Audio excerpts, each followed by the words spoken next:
Hi, everybody. Welcome back to Sound Waves, powered by Sound Cove Labs. I'm Rob Petrosh, the founder of Sound Cove here in Greenwich, Connecticut. It's great to have you with us today on Sound Waves, where we dive into how real-world businesses grow smarter using better marketing, sales, and automation. Today, we're talking to Kenesha Lee, founder of PopUp Clean Up, an event company based in LA. They work with major brands, festivals, and venues. Welcome, Kenesha. How are you?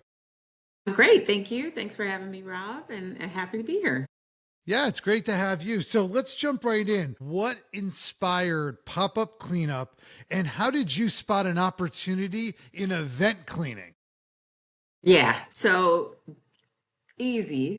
I started the company as a commercial cleaning company in 2016 and quickly found out in California, in Los Angeles, California. I quickly found out how competitive this industry was. And I was like, I know. The margins are too low, and I'm uninterested in all that, competition that was involved. So that being said, I leaned in on my experience as a makeup artist, and I knew that being backstage all those years, it required some sort of cleaning. I had never really, paid attention to it, but I was like, wait, someone's got to be cleaning this stuff up. Let's see what the market is around cleaning for events. And that's exactly what I did. I put the word out to a few friends, and they're like, oh, yeah, I know an event marketing company. I know this company. I know this. I was like, okay, great. And looked up on a few really high profile event planners, event producers, and event market, like experiential marketers. And we started doing festivals like right out of the gate. And then our very first, very large event was the NBA All-Star Games. So that's how we kind of started, and we've not stopped since. It's a very small industry, and they literally just use some of the same people over and over again, and they refer people. So that's how we jumped in. And it's definitely a unique niche. I guess the question that comes to mind right away, though, is why an event cleaning company versus just hiring a cleaning company? Why would I hire you? Great question. Cleaning companies have a set routine. They know exactly what is expected night after night when they're clean, or day after day if they're doing porter services. Event cleaning is a little bit more logistic driven. Every event is different, and every need for every producer is very different. And so in a really past life of mine, I used to do consulting for a sponsorship a company that evaluated sponsorship opportunities. Having that experience, I really knew there's a lot that goes into putting these things together. And really what event producers are looking for, they have so many different things on their plate. They're juggling so much that they really lean in on their vendors to actually know their landscape, so that piece of it is taken care of. So really on the front end, what we're offering to our customers is a lot of logistics and how it's going to get done so that they don't have to worry about it. They can pass all their fire inspections and safety inspections and things of that nature. So really it's about the logistics as to why our clients are really hiring us. And are you ever up against the in-house teams at the Staples Center or wherever you may, or crypto? Yeah, Arena. yeah. So you're right. So there's two answers to that. One is any place that has a union, we don't enter. Doesn't happen. And not all places have unions. And most places that don't have unions are really very happy to get our assistance in that arena, because oftentimes they don't have the manpower for whatever event is happening in that space. So it may not be a stadium, so to speak, but if it were like, say, a convention center and they had, they have X amount of staff, and then they brought in 50,000 people for this other event, they now have a logistical issue with just staffing and making sure all the trash cans are getting emptied and things like that. And so that's where we come in when they just can't handle the load for the events. Got it. Tell us how you are finding most of your clients today. Is it referrals, social media, partnerships? How are you doing it? Well, I have to tell you this. Literally 60% of our business right now is referral based. 60. So it's a huge number. Outside of that, we have, it's a people are always saying like SEO, SEO. But to understand what that means is a whole nother ball game, right? And really what it means is like when people are looking for what we do, we actually come up because we have years and years and years of blogs and content that speaks to all of the issues that our clients have. And so when they are like, event cleaning or trash hauling for events or this, that, and the other, literally like we are there, we're in front of their face. And so that has played a huge part in us getting clients that don't get us by referral. And referrals are obviously fantastic. It's a great way to get business. But what have you done in the sense of reaching out to, and you could talk to me about the titles of the person who normally hires you, but getting ahead of the person who's running an all-star game or an Oscars after party or something like that, and probably getting a hold of them 6 to 8 months maybe prior. I don't know. You talked to me about the timing, but do you have a sales team, and how are you trying to generate business outside of referrals? So I'm a little bit of a road warrior, and I love going to the events industry is very fun. And so they have a lot of conferences, and so I attend a lot of them. So I make my face and presence seen and known. We do, there's a bunch of associations around the events world. And so we are involved in those, magazines, associations, things of that nature. And so that's one way. And then the others is, like they're seeing us when they're at these events. And so we meet and greet, and it's more of a personal type of, introduction to what we do. Outside of that, we do, we have a newsletter that we put out. And I think sometimes that gets passed around because a lot of times we'll see like people, where did they come from? And it's basically just staying in front of your current clients, and when someone is thinking of someone or someone's asking them, wait, do you know da, da, da, da. And the events world is really a lot like that. They're like, I need and it's like, oh, let me look at my Rolodex, and sorry, let me look at my CRM. And then I said like, Staples Center, so we we both have our throwback comments. There you go. We're aging ourselves a little. So that's a lot of it. Definitely those industry events are really where we meet and get ahead of what the event marketers are doing. Outside of industry events, what marketing efforts have worked surprisingly well, and what's been frustrating or inconsistent? So I'm going to start with the first one last one first. Surprisingly, Google ads have been terrible. They've been like, it was like That a doesn't waste of surprise time. me for your business, to Okay. be honest. Not me. Okay. No, I don't think so. Yeah. It is crazy. It was like, we tried it for, a substantial amount of time. And then we were like, okay, our SEO is doing way more for us than just advertising. And so there's that. And then what's worked surprisingly well for us outside of doing industry stuff, I would say, yes, we do have a sales team, right? An internal sales team. A lot of our stuff it comes in warm, but then we have to do a lot of follow up. And because things are, some event planners are not, 6 months ahead of time. They're like, oh my God, I forgot to do the cleaning. And it's a week, it's a week. And so they're looking for someone that can mobilize like right away. And that has been a sauce for us, as well as being able to mobilize for the events that do not have us at the top of mind when they are planning out 6 months in advance. And honestly, not a lot of cleaning companies would want to do that. Right? I mean, who wants to mobilize like right like, oh, I need 20 people. Really? You need 20 people? You didn't know you needed these 20 people like, 4 months ago. And that's something that we do really well. And so I find that we tend to get people out of a lot of sticky situations.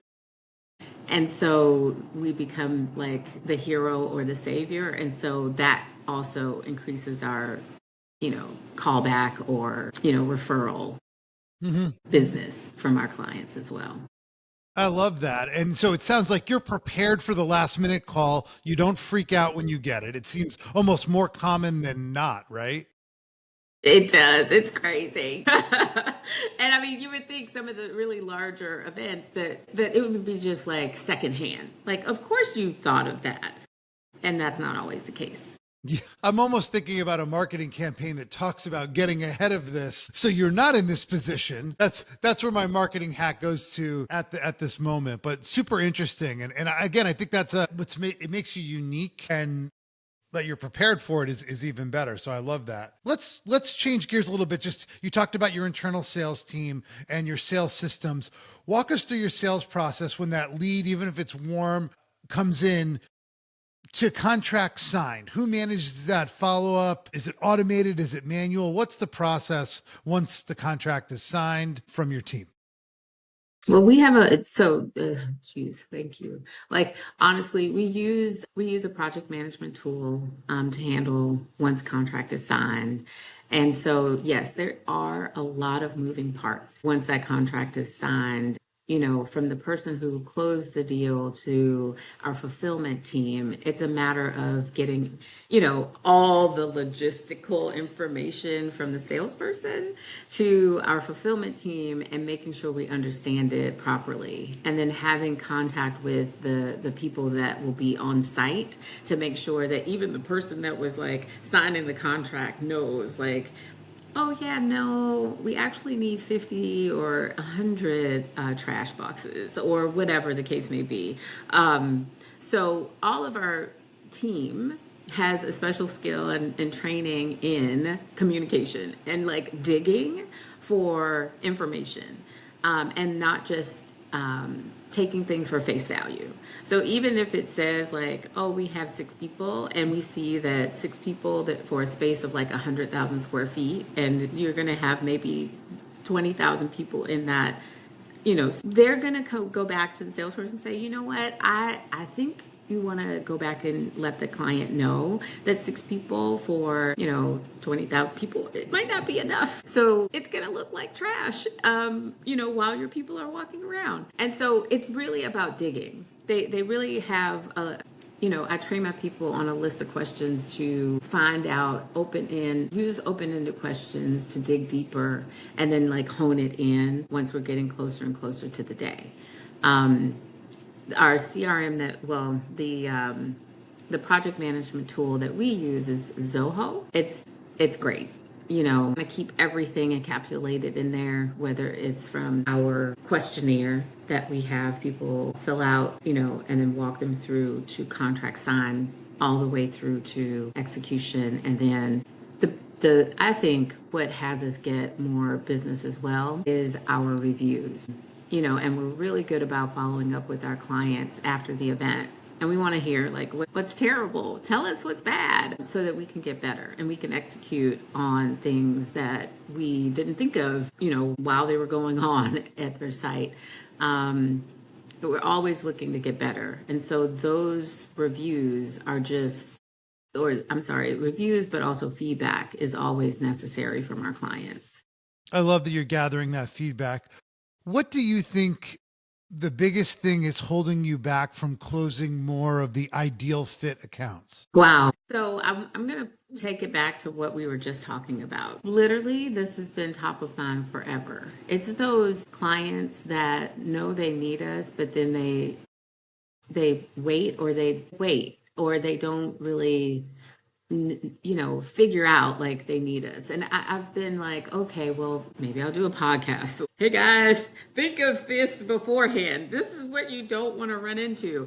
We do a lot of blogs on that and put it out there and send it to people. We talk about it when we're on, like at any of these conferences and we have an opportunity to speak.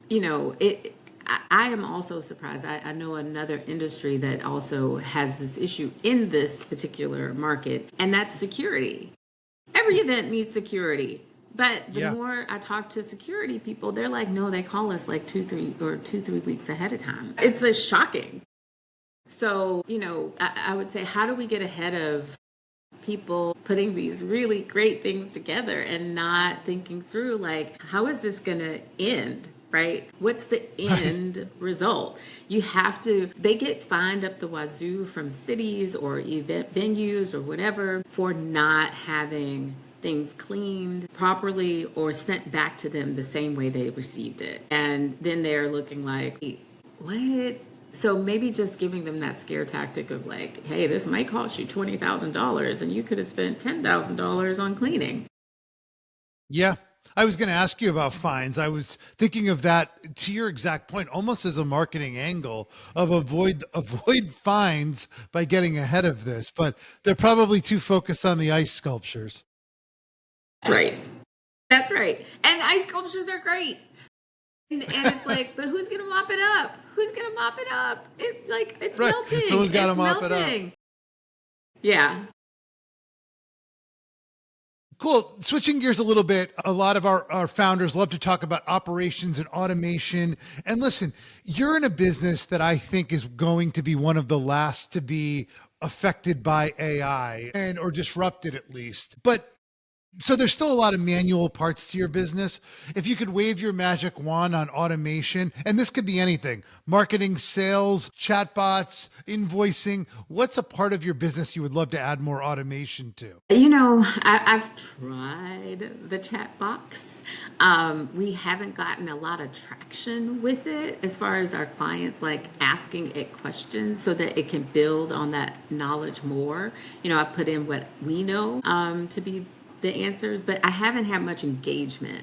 So if that were a possibility, I'd say, okay, enhance that better or somehow make that more engaging for our clients to interact with. I think that might help alleviate some of the nuance questions that happen over and over and over and over and over again.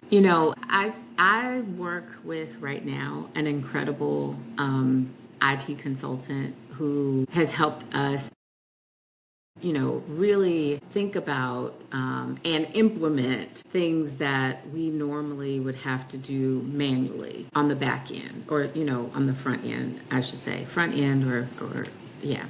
And, I think if anything, his skill in business and him being a business person and knowing the nuances of like a small business entrepreneur has really helped implement some of the processes and procedures we have in place and has eliminated a lot of steps for us. So when I think about it, how our CRM works with our what do you call it when we send out newsletters? Email marketing campaigns, Yes, right? sure. How they integrate, and then to the level that they go out and like send emails and they're automated in that way.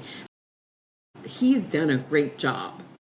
And I would say if everyone had access to an IT consultant that could help them like think through those processes would make a huge difference. And one place where I wish AI could help us more is, I don't know, like our team, like the logistics that needs to go into hoarding people, gathering all the cleaners and letting them understand the plan. If there was a way to, I don't know, I would say get people to read or make small videos of things for my workers just to understand things. That would be one of the things that I would say, okay, let's implement that somehow. You mean like quicker training videos because you're probably bringing on, you probably have your turnover of staff's probably higher than the average company, right? Janitorial period, like Yeah. across the nation, is really high. So yes, it would be, training onboarding really fast. But also, like, if I had to scale really quickly, right? We have a set amount of employees here, and sometimes there's events that come into town and it's like, we need 80. Well, I don't have 80 just to be like, here, right? Because we do have other things going on. I have to also, onboard quickly those people that come from agencies so that they work well with our crew and get them, sorted so that we seamlessly do the job. So that would be something that I would think if there's a way to do that, I'd be so happy.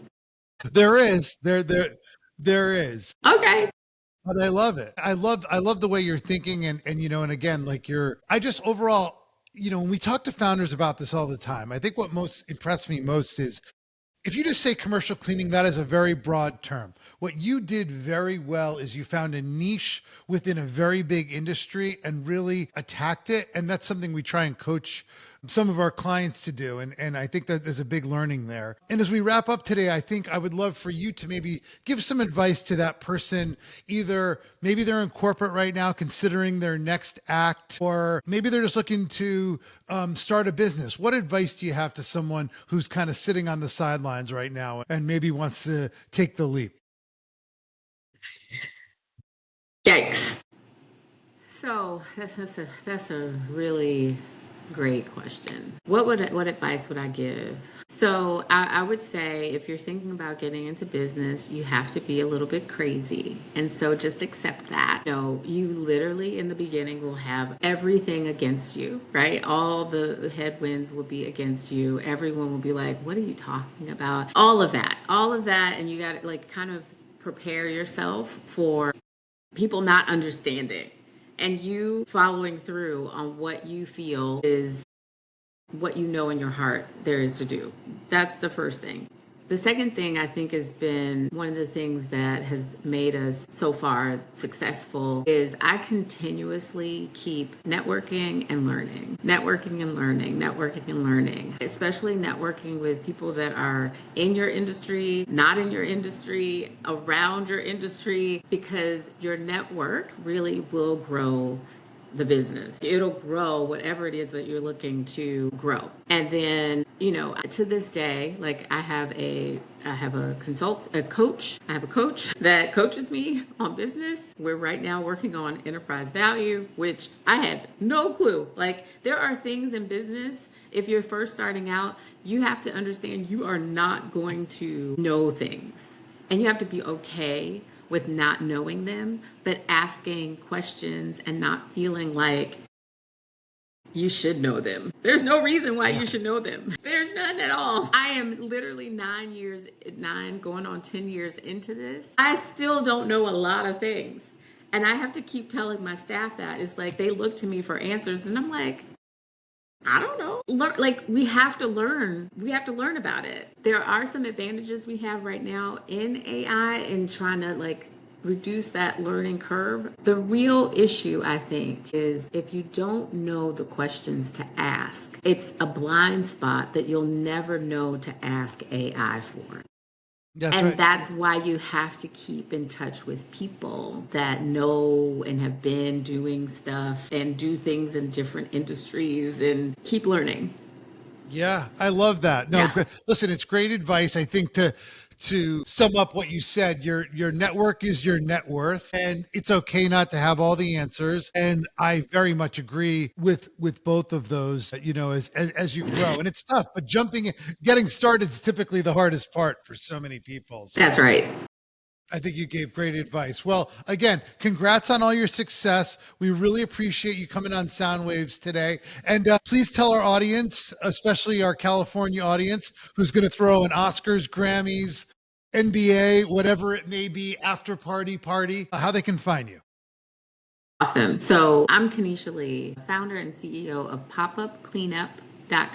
You can find us online. You can find us on Instagram, Facebook, all of the socials as PopUp Clean Up. And, we're happy to facilitate any of those event cleaning needs that you have. Amazing. Thank you, Kenesha. Have a great day. And thanks to our audience for joining today. We'll see you on the next episode. Excellent. Okay, take care. Bye.